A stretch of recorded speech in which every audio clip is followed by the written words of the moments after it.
Salam satu hati. Semangat pagi, Bapak Ibu, para champion daya motor.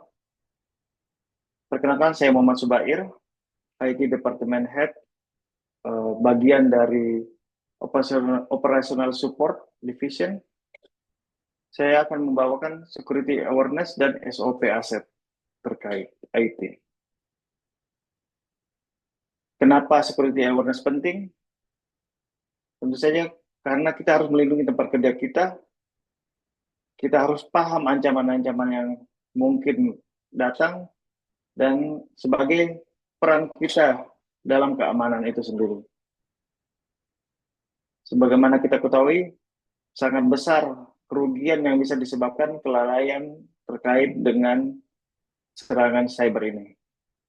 Pada 2023 sendiri, menurut OJK, kerugian yang disebabkan oleh serangan cyber sebesar 8 triliun US dollar. Data-data yang tersebar juga dampak dari serangan cyber ini sangat menyebabkan kerugian yang tidak sedikit, yang dimana data-data penting kita disebarluaskan di dark web. Dari sisi user juga, bagaimana data yang ada sangat tidak sadar, contohnya pada penggunaan password, di mana ada 3 juta password di dunia yang tercatat saat ini dengan hanya menggunakan 1, 2, 3, 4, 5, 6 yang bisa dibobol kurang dalam 1 detik dengan tools yang ada. Sebagaimana kita ketahui, manusia adalah mata rantai terlemah dalam keamanan cyber. Hampir semua serangan masuk melalui celah dan kontribusi dari manusia yang ada di sistem cyber itu sendiri. Secara umum ada 4 common IT security threats. Yang pertama, phishing, email atau pesan yang menipu, malware, virus, trojan, dan ransomware, social engineering, manipulasi untuk mendapatkan informasi rahasia, dan ancaman dari orang dalam, internal threat. Walaupun ada beberapa bentuk lain, tapi kita saat ini fokus ke 4 common threats ini. Bagaimana kita mengenali phishing, ancaman pertama? Selalu periksa alamat email, pengirim, SMS, WhatsApp, dan sebagainya. Pastikan nomornya dari nomor yang terpercaya. Jika email, pastikan domainnya dari domain yang terpercaya. Dari SMS, apakah ini SMS resmi dari sumber yang terpercaya, dan sebagainya. Perhatikan kesalahan ejaan dan tata bahasa. Walaupun sekarang sudah bisa diakali dengan AI untuk membantu mereka membentuk kalimat-kalimat yang kelihatan valid, tapi sebagian besar masih banyak yang bisa kita prediksi dari bahasa yang kurang tepat atau kurang formal untuk pesan yang mereka ingin sampaikan. Terus waspadai terhadap semua janji, too good to be true, dan semua yang meminta disegerakan dan mengancam. Ini sangat menyerang psikologi pada jam-jam tertentu di mana kita mungkin tidak sepenuhnya sadar, kaget, dan langsung melaksanakan apa yang diminta, melakukan tindakan. Dan jangan mengklik atau melakukan aktivitas apapun jika ragu atau curiga. Selalu ambil waktu untuk konsultasi atau berpikir sebelum melakukan tindakan apapun. Bahkan hanya untuk klik saja. Harus dipastikan semua yang kita cek yakin bahwa itu dari sumber yang terpercaya. Jadi, common real case phishing sesimpel seorang karyawan menerima email yang mengaku dari IT support, meminta memperbaharui username dan password. Karyawan itu turut, walaupun itu sebenarnya bukan dari IT support, dan dalam sekejap si penyerang sudah mendapatkan username dan password.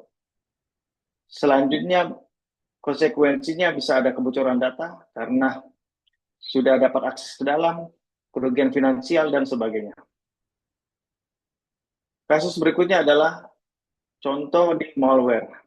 2017 sangat ramai dengan ransomware WannaCry, menyerang 200.000 komputer, dan sangat besar kerugian finansial yang diakibatkan oleh WannaCry pada waktu itu. Selanjutnya kita perlu lihat beberapa taktik di social engineering. Ada pretexting, menciptakan skenario palsu untuk mencuri informasi; baiting, menawarkan sesuatu yang menggiurkan; tailgating, mengikuti seseorang masuk ke area terbatas tanpa izin; atau bahkan juga bisa mengorek-ngorek tempat sampah, tempat pembuangan berkas-berkas dokumen yang bisa digunakan sebagai referensi untuk menyerang sumber informasi yang ada, misalnya mendapatkan password, kode, dan sebagainya.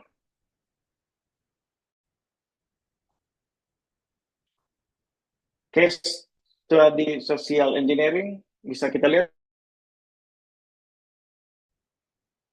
adanya website palsu yang dibuat. Website misalnya ada kata daya motor, ada yang membuat daya motor tanpa das, atau daya motor dengan S, daya motors, dan kemudian membuat website dan berjualan secara online mengatasnamakan. Dan orang tertipu kemudian melakukan transaksi. Itu salah satu contohnya.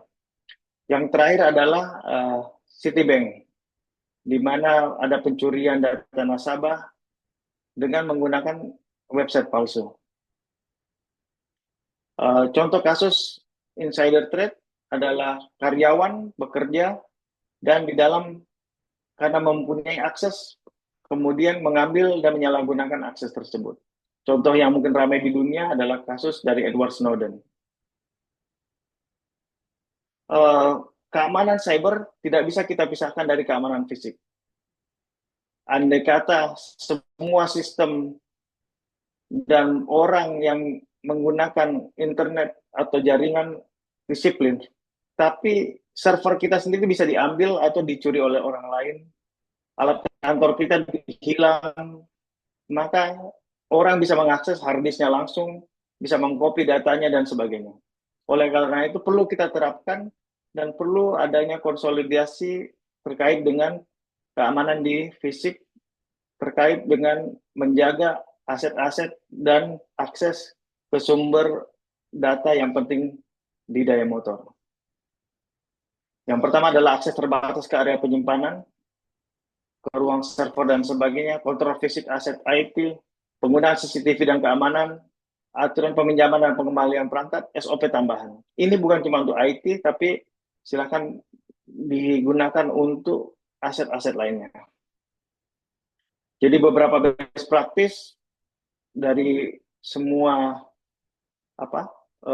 keamanan security ini dari berbagai macam ancaman, ini bisa kita hindari dengan melakukan kebiasaan-kebiasaan yang baik, yaitu manajemen kata sandi, ganti, dan gunakan kata sandi yang kuat dan tepat, gunakan two-factor authentication jika tersedia, keamanan email, sadar dan laporkan jika ada email phishing, menjelajahi internet dengan aman, jangan gunakan wifi publik jika mengakses data-data penting, perbarui browser, laporkan segala insiden,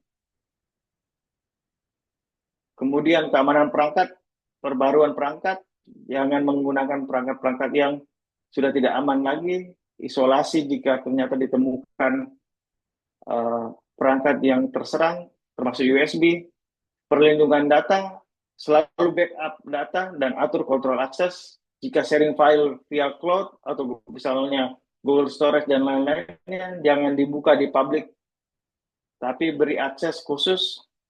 Terus kesadaran media sosial, pengaturan privasi, usahakan jangan sampai men-share segala informasi, apalagi informasi perusahaan atau yang terkait di dunia sosial.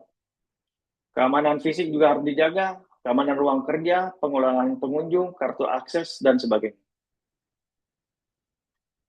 Jika sudah terjadi insiden, apa yang harus kita lakukan?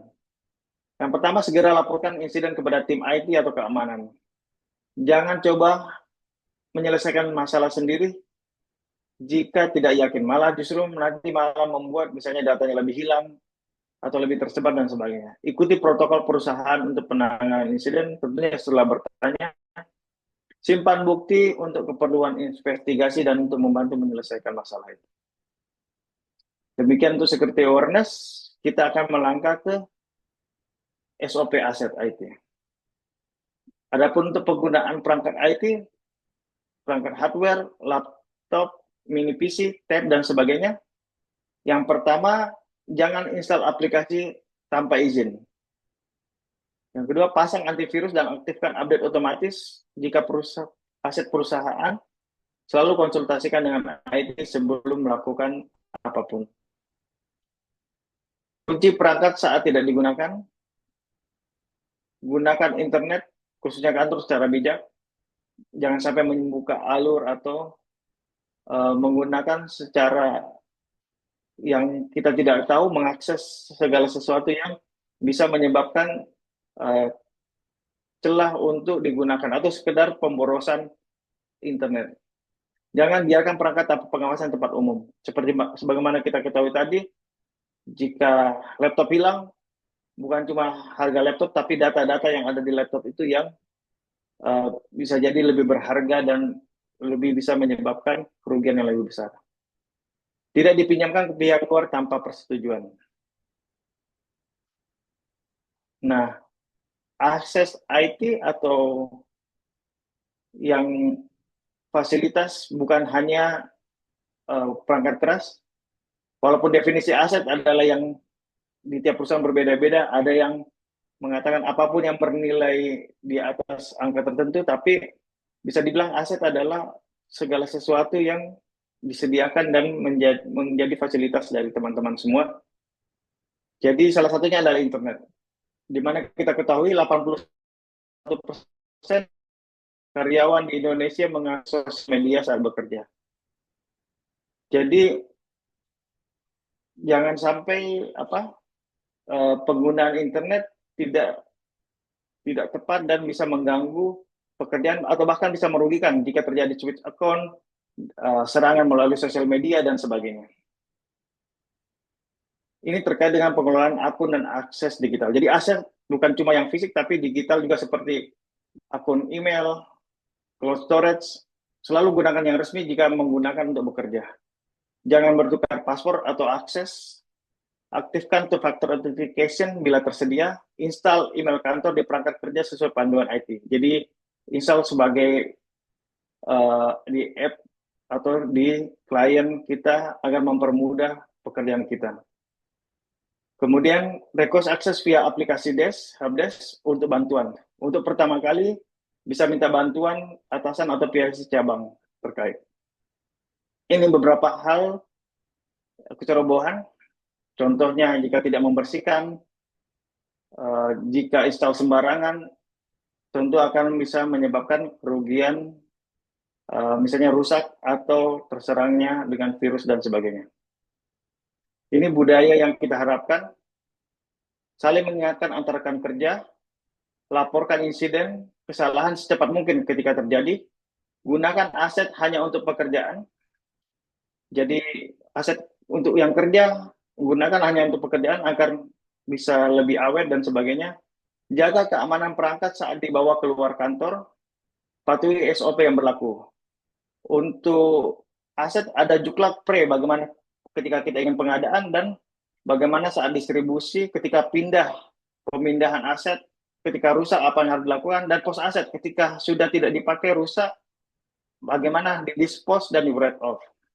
Ini sudah ada tuntunannya dan sudah ada di sistem bagaimana melakukan ini. Sebagai tambahan, kita tahu tentang UU PDP, Undang-Undang Nomor 27 Tahun 2022 tentang Perlindungan Data Pribadi. Diharapkan partisipasi dari teman-teman semua agar daya motor bisa comply terhadap peraturan PDP ini. Ada juga NLOP, New Laptop Ownership Program. Ini bisa dikonsultasikan dengan HR atau atasan di tempat Bapak Ibu berada. Dan untuk IT, selalu gunakan ticketing untuk meminta bantuan. WhatsApp atau pesan pribadi bisa dilakukan, tapi tidak mengganti penggunaan helpdesk di desk. Itu saja yang perlu sampaikan saat ini. Jika ada pertanyaan, silakan email saya di Muhammad Subair, muhammad.subair@daya-motor.com. Salam satu hati, Daya Motor selalu di hati.